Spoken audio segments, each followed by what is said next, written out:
আসসালামু আলাইকুম, welcome back to my channel. আজকে চলে আসলাম কুমিল্লা ধর্মসাগর পাড়। তবে এটাকে কেন ধর্মসাগর পাড় বলা হয় আমি সত্যিই জানি না।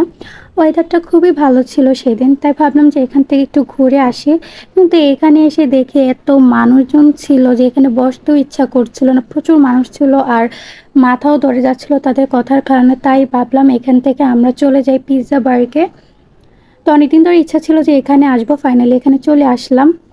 আচ্ছা, এখন আমি বলে দিচ্ছি এটার লোকেশনটা কোথায়, আপনারা কিভাবে এখানে আসতে পারবেন। এটা হচ্ছে কুমিল্লা জাউতলা ইরানি বুরকা হাউসের উপরে 3 তলায় এটা। কপালটা এতটাই খারাপ ছিল যে এখানেও এসে এত ভিড় ছিল, মানুষজনের কথাবার্তা ছিল, মাথা সত্যিই ধরে যাচ্ছিল আর বসারও জায়গা ছিল না। ভিডিওতে যে একটা ছোট্ট আপু দাঁড়িয়েছিল দেখেছিলেন, উনি আমাদের হেল্প করেছিল বসার জন্য। তো ফাইনালি আমরা একটা বসার জায়গা পাই। মানুষজনের কারণে আমি ওইরকম ভালো করে ভিডিও নিতে পারি নাই, তো ছোট ছোট ক্লিপ নিয়ে রেখেছি, ভাবছিলাম যে আপনাদের মাঝে সেটা শেয়ার করব।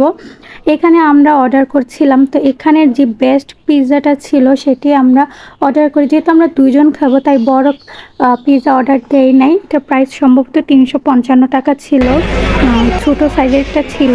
আর এখানে দেখেন আমার ছেলে কি করছে।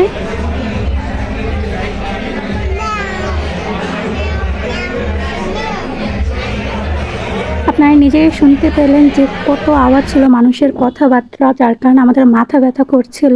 আর এখানে আমরা জাইনের জন্য চিকেন ললিপপ অর্ডার দিয়েছিলাম। এটাতে 6 পিস ছিল, ভালোই ছিল, আমার কাছে ভালো লেগেছিল। প্রাইসটা কত ছিল মনে ছিল না। আমরা যেহেতু 2 জন ছিলাম, 2 জনই খাবো, তাই ছোট সাইজেরটা অর্ডার দিয়েছিলাম। তবে পিৎজাটা আমার কাছে মোটামুটি ভালো লেগেছিল। আর সাথে আমরা 2টা কোল্ড ড্রিঙ্কস অর্ডার করেছি।